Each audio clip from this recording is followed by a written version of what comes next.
ఆంధ్రప్రదేశ్ రాష్ట్రానికి కానీ ఆంధ్రప్రదేశ్ ప్రజలకు కానీ కొత్త ఏం కాదు. 2014 ఎన్నికల్లోనే కూటమి కట్టారు.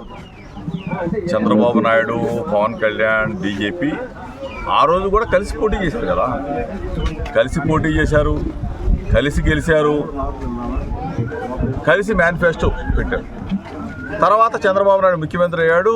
దేశంలో బీజేపీ పార్టీ ఇక్కడ ఆళ్ళు పంచుకున్నారు, అక్కడ ఆళ్ళు పంచుకున్నారు. ఆ పరిస్థితుల్లో ఎందుకు కలిసి పోటీ చేసి కలిసి గెలిచి మరలా పవన్ కళ్యాణ్ తిట్టి బయటికి పంపించారు చంద్రబాబు నాయుడు. పవన్ కళ్యాణ్ అనేవాడు ఏమన్నా పుడింగా, వాడి వల్ల మేమేం గెలిచామా అని చెప్పేసి అమ్మనాభూతులు తిట్టారు.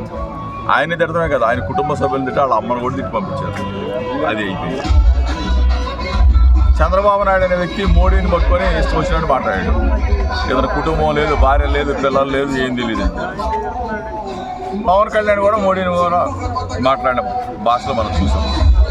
ముగ్గురు కలిసి, ముగ్గురు పోటీ చేసి, ముగ్గురు గెలిచి, ముగ్గురు అధికారాన్ని పంచుకొని, ముగ్గురు తిట్టుకొని 3 దారులు అయిన తర్వాత మేనిఫెస్టోని చించి చిందరవందర చేశారు.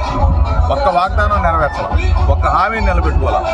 చంద్రబాబు నాయుడు అనే వ్యక్తి 5 సంవత్సరాలు మోసం చేశాడు జనాన్ని, కాబట్టి ఘోరంగా ఓడిపోయాడు. ఈ పరిస్థితుల్లో మరలా ఇదే ముగ్గురు కూటమి కట్టి కుట్రలతో మళ్ళీ జగన్మోహన్ రెడ్డి గారు అనే వ్యక్తిని ఓడించడానికి వస్తే ప్రజలు ఊరుకుంటారా? కూటమి కాదు, కూటమి కూల్చేయబోతా ఉన్నారు. జూన్ 4వ తారీఖు బ్యాలెట్ బాక్స్ ఇస్తే కనపడేది ఎగురుతూ ఫ్యాన్ ఫ్యాన్ ఫ్యాన్. ముగ్గురు కాదు, 30 మంది వచ్చినా జగన్మోహన్ రెడ్డి గారు సింగిల్గానే వస్తాడు. వైఎస్ఆర్ కాంగ్రెస్ పార్టీ సింగిల్గానే పోటీ చేస్తుంది. ప్రజల గుండెల్లో సింగిల్గానే ఉంటాం. అంతేగాని చంద్రబాబు నాయుడు లాగా, పవన్ కళ్యాణ్ లాగా, బీజేపీ లాగా 3 పార్టీలు తొత్తుగా మారి పొత్తులైపోయి చిత్తుగా ఓడిపోబోతా ఉన్నాయి. ఈరోజు ప్రజల గుండెలో జగన్మోహన్ రెడ్డి గారు. ఎప్పుడైనా చంద్రబాబు నాయుడు అనేవాడు అమ్మఒడి ఇవ్వడం తెలుసా? చదువుకునే పిల్లలకి 40 సంవత్సరాలు దాటిన అక్కలకి చేయూత డబ్బులు ఇవ్వడం తెలుసా?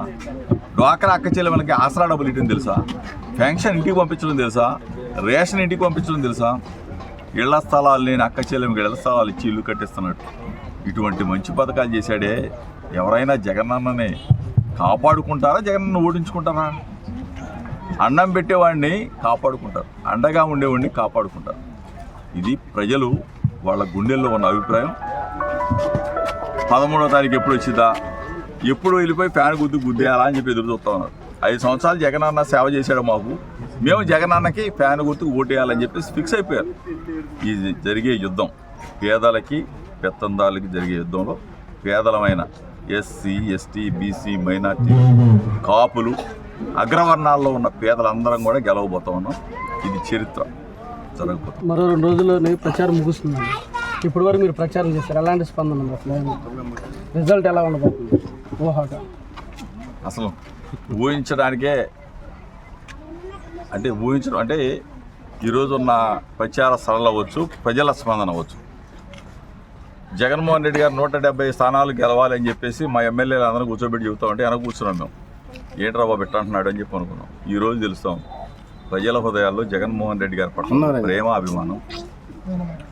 ఆయన చేసిన మంచి పనులన్నీ కూడా ఈ రోజున ఆయన పక్షాన ఉన్నాయి. ఈరోజు వచ్చి చంద్రబాబు నాయుడు 1000 ఇస్తాను, 2000 ఇస్తానని ప్రజలను ప్రలోభ పెడతాడు. మోసగాడు. ఇంటికి కేజీ బంగారం ఇస్తానంటాడు, బెంజి కారు ఇస్తానంటాడు, అన్ని అబద్ధాలు చెప్తాడు. మేనిఫెస్టోని తీసేసి చిత్తి చేతలో పడతాడు. మేమేమో మా జగనేమో మేనిఫెస్టో అంటే బైబిల్, ఖురాన్, భగవద్గీతలాగా భావిస్తాం. ఒక మాట చెప్పాడంటే ఆ మాట మీద నిలబడతాడు. కష్టమైనా నష్టమైనా మిన్ను విరిగి మీద పడ్డా ఆ మాట మీద నిలబడేవాడే జగన్. మా నమ్మకం నువ్వే జగన్, మా నమ్మకం నువ్వే జగన్, మా నమ్మకం నువ్వే జగన్.